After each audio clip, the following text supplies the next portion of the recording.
torcida. Vinícius, Mike.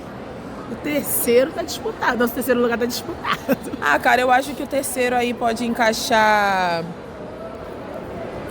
Vitória, talvez. Vitória. Eu acho que a Vitória é uma super finalista também. Então são 3 pessoas que eu acredito que vão estar. E são pessoas que eu torço sim pra se darem bem, independente de qualquer coisa. Vocês falarem dela, né? Porque depois que vocês saíram, muita gente questionou a relação que vocês tiveram lá dentro. Então é interessante ver vocês todos nesse lugar.